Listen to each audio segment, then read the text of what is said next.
నమస్తే అండి. మనం ఈరోజు హైబ్రిడ్ సోలార్ సిస్టమ్‌ని ఈ హౌస్‌కి ఇన్‌స్టాల్ చేయబోతున్నాం.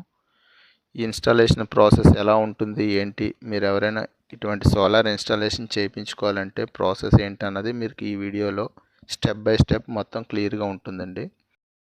అండ్ ముందుగా మనం సోలార్ ప్యానెల్స్ అండ్ స్ట్రక్చర్ ఇవన్నీ కూడా పైకి షిఫ్ట్ చేసుకోవాల్సి ఉంటుంది.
ఈ structure full hard dip galvanised structure అండి. ఇది మనకి లాంగ్ రన్లో కూడా మనకి ఎటువంటి రస్ట్ స్టార్ట్ అవ్వదు. అండ్ లెగ్స్ వచ్చి బాక్స్ టైప్ లెగ్స్ వస్తాయండి, 100 mm × 100 mm. అండ్ రాఫ్టర్స్ పర్లిన్స్ కూడా సి టైప్ వస్తాయండి, 80-40 mm సి. అదేవిధంగా మనకి ఫుల్ హార్డ్ డిప్ వస్తుంది రాఫ్టర్స్ పర్లిన్స్ కూడా. అండ్ ఇందులో యూజ్ చేసే ప్యానల్స్ లూమినస్ ప్యానల్స్ అండి. ఇవి N type TOPCon bifacial panels. And capacity కూడా మనకి 585 వాట్ వస్తుందండి. ఫ్రంట్ సైడ్ జనరేషన్ ఇది. అండ్ బ్యాక్ సైడ్ +10% ఆర్ +30% రావచ్చు. అది డిపెండ్స్ ఆన్ ఫ్లోర్ రిఫ్లెక్షన్ బట్టి ఉంటుందండి లైట్. ఇవి నాన్ డీసీఆర్ ప్యానల్స్ అండి. ఇవి లో లైట్లో కూడా మనకి జనరేషన్ అన్నది హయ్యర్ సైడ్ ఉంటుంది. ఈ స్ట్రక్చర్ 10 ప్యానల్స్ స్ట్రక్చర్ అండి ఇది. అండ్ ఈచ్ ప్యానల్ కెపాసిటీ వచ్చి 585 వాట్. అంటే 10 ప్యానల్స్కి మనకి 5.85 కిలోవాట్ వస్తుందండి ఎగ్జాక్ట్ కెపాసిటీ. ఇది front side. And next structure height వచ్చి లోయర్ సైడ్ 7 feet ఉంటుంది leg height. And higher side కూడా మనకి 8 feet అండి లెగ్ హైట్. అది మనం ఈ స్ట్రక్చర్ ఫిక్సింగ్కి యూజ్ చేసే హార్డ్వేర్ వచ్చి అంటే నట్స్ అండ్ బోల్ట్స్ వచ్చి లెగ్స్ని రాఫ్టర్స్ని పర్లిన్స్ని కనెక్ట్ చేసి హార్డ్వేర్ ఏదైతే ఉందో నట్స్ బోల్ట్స్ అన్నీ కూడా మనకి ఎస్ఎస్ వస్తాయండి. ఇది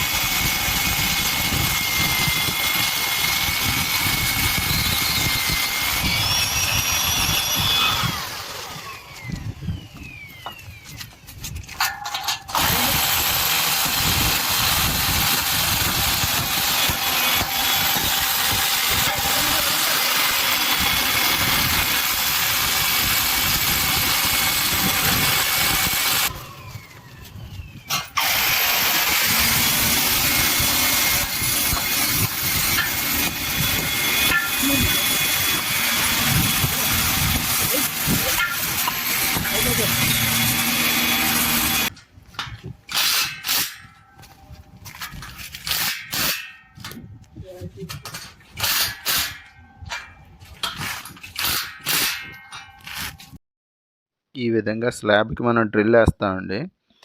ఇప్పుడు మన స్లాబ్ థిక్నెస్ ఇప్పుడు 6 ఇంచ్ ఉంటే కనుక అందులో 50% అంటే ఒక 3 ఇంచ్ పాటు డ్రిల్ హోల్ వేసి అందులో మెకానికల్ అండ్ కెమికల్ యాంకరింగ్ చేస్తాం.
స్ట్రక్చర్ అండ్ ప్యానల్స్ ఇన్స్టాలేషన్ పూర్తయిన తర్వాత మనకి రూఫ్ ఏరియా నుండి కిందకి అంటే ఎక్కడైతే ఇన్వర్టర్ ప్లేస్ చేస్తున్నామో అక్కడ వరకు కూడా మనం ఒక పైప్ రన్ చేయాలండి. ఆ పైప్లో మనకి డీసీ కేబుల్స్ ఉంటాయి, 4 DC cables and 2 earthing cables ఉంటాయి. ఇవన్నీ కూడా ఒక పైప్ లోపల రన్ చేస్తాం. అదేవిధంగా ఇక్కడ మనకి స్లాబ్ అన్నది ఎలివేషన్ స్టెప్ రావటం వల్ల స్లాబ్కి కోర్ కటింగ్ చేసి ఆ కోర్ కటింగ్ చేసిన హోల్లోంచి మనం కిందకి పైప్ రన్ చేసాం. చూడండి, ఈ విధంగా ఉంటుంది.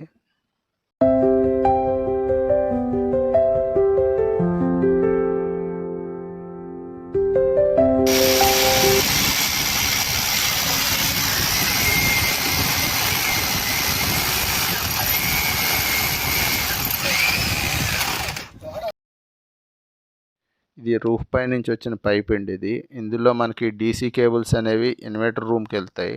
అదేవిధంగా ఎర్తింగ్ కేబుల్స్ అనేవి మనకి ఈ బయట ఎర్తింగ్ పాయింట్స్ వరకు మనం టైల్స్ని కట్ చేసి ఎర్తింగ్ పాయింట్స్కి కనెక్ట్ చేసామండి. కాంపౌండ్ వాల్ ఎక్స్టర్నల్ నుంచి బయట నుంచి తీసుకున్నాం ఈ లైను. ఈ ఎర్తింగ్ పాయింట్స్ అనేవి బిల్డింగ్ ఫ్రంట్ సైడ్ ఇచ్చామండి ఇవి.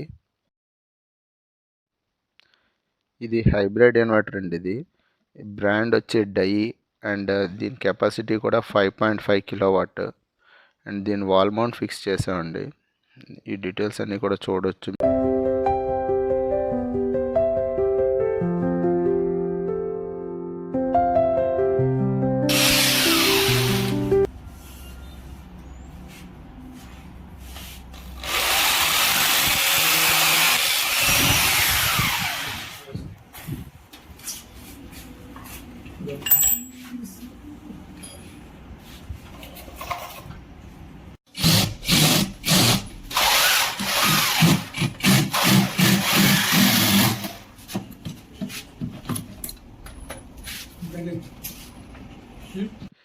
ఇన్వర్టర్కి బ్యాటరీకి ప్రొటెక్షన్ బాక్సెస్ వస్తాయండి. అవి ఏంటంటే ACDB with change over switch and DCDB, అదేవిధంగా బ్యాటరీ ఫీజ్ బాక్స్ ఒకటి ఉంటుందండి. ఇవన్నీ కూడా మనకి వాల్ మౌంట్ చేస్తాం ఒకే ప్లేస్లో. ఈ సిస్టంతో పాటు మనం ఏసీడీబీకి చేంజ్ ఓవర్ స్విచ్ ఇస్తాం ఒకటి. అదేంటంటే మనం ఎప్పుడైనా సోలార్ వద్దు గ్రిడ్కి కనెక్ట్ చేసుకోవాలనుకుంటే మనం అది గ్రిడ్ సైడ్కి చేంజ్ ఓవర్ రొటేట్ చేస్తే పూర్తిగా హైబ్రిడ్ సిస్టమ్ అంతా బైపాస్ అయిపోతుంది. అదేవిధంగా మీకు డైరెక్ట్ గ్రిడ్ పవర్ డైరెక్ట్ హౌస్కి వస్తుంది. ఎప్పుడైనా మనకి ఏదైనా మెయింటెనెన్స్కి తీసుకున్నప్పుడు కానీ వేరే ఏదైనా ఇష్యూ వచ్చినప్పుడు కానీ ఆ చేంజ్ ఓవర్ స్విచ్ని బైపాస్లో పెట్టి డైరెక్ట్ గ్రిడ్ సప్లైని హౌస్కి ఇస్తాం. పూర్తిగా సిస్టమ్ అంతా కూడా బైపాస్ చేస్తాం. ఫస్ట్ మనం హైబ్రిడ్ సిస్టమ్కి ఆన్ గ్రిడ్ సిస్టమ్కి డిఫరెన్స్ చూద్దామండి. అదే ఆన్ గ్రిడ్ సిస్టమ్ మనకి పవర్ లేనప్పుడు మనకి హౌస్లో పవర్ ఉండదు. సోలార్ ఉన్నప్పటికీ కూడా మనకి ఇంట్లో పవర్ ఉండదండి ఇది. అదే హైబ్రిడ్ సిస్టంలో అలా కాదు, మనకి దీంట్లో బ్యాటరీ బ్యాకప్ వస్తుంది. సో ఆ బ్యాటరీ అండ్ సోలార్ కాంబినేషన్లో మనకి గవర్నమెంట్ పవర్ కట్ అయినప్పుడు కూడా మనకి హౌస్ మొత్తానికి కూడా ఫుల్ లోడ్ పవర్ వస్తుందండి. ఈ పవర్ తోటి మనకి ACs, refrigerators, geysers, bore Motors అన్నీ కూడా నడుస్తాయండి. అప్ టు 5.5 కిలోవాట్ వరకు కూడా లోడ్ యూజ్ చేయొచ్చు. అదేవిధంగా ఈ హైబ్రిడ్ ఇన్వర్టర్ సోలార్ నుంచి వచ్చిన ఎక్సెస్ పవర్ ఏదైతే ఉందో, ఎక్సెస్ పవర్ అంటే బ్యాటరీ ఫుల్ అయిన తర్వాత, అదేవిధంగా హౌస్ లోడ్ కూడా ఫుల్ అయిన తర్వాత ఎక్స్ట్రా జనరేషన్ ఏదైతే ఉందో దాన్ని గ్రిడ్కి ఎక్స్పోర్ట్ చేస్తుంది త్రూ నెట్ మీటర్ ద్వారా. సో ఈ సిస్టమ్ తోటి మనకి అప్ టు ఎవ్రీ మంత్ ఒక 700 యూనిట్స్ జనరేషన్ వస్తుంది యావరేజ్. ఈ 700 యూనిట్స్ గవర్నమెంట్కి ఎక్స్పోర్ట్ అవుతుంది. ఈ ఎక్స్పోర్ట్ వల్ల మీకు ఎనర్జీ ఛార్జెస్ అనేవి జీరో వస్తాయి. Up to 5,000 to 6,000 rupees bill వరకు ఈ సిస్టమ్ జీరో చేస్తుంది మీకు. ఈ విధంగా స్ట్రక్చర్ లెగ్స్కి మనం కాంక్రీట్ బేస్ కన్స్ట్రక్షన్ చేస్తామండి. దీనివల్ల యూజ్ ఏంటంటే మనకి ఎటువంటి వాటర్ సీపేజ్ రాకుండా ఉంటుంది స్లాబ్కి. అండ్ హెవీ విండ్ వచ్చినప్పుడు కూడా సోలార్ స్ట్రక్చర్కి కానీ ప్యానల్స్కి కానీ ఎటువంటి ప్రాబ్లం ఉండదు. మీకు ఎటువంటి సోలార్ ఇన్స్టాలేషన్స్ రిక్వైర్మెంట్ ఉన్నా సరే మా కంపెనీని కాంటాక్ట్ చేయండి. మా company name next gen solar power and contact number 9542227772. మా installation service only in Hyderabad అండి. మా ఆఫీస్ కూడా హైదరాబాద్లో ఉంది. మీకు హైదరాబాద్లో ఎటువంటి ఇన్స్టాలేషన్స్ రిక్వైర్మెంట్ ఉన్నా సరే మమ్మల్ని కాంటాక్ట్ అవ్వండి. Thank you.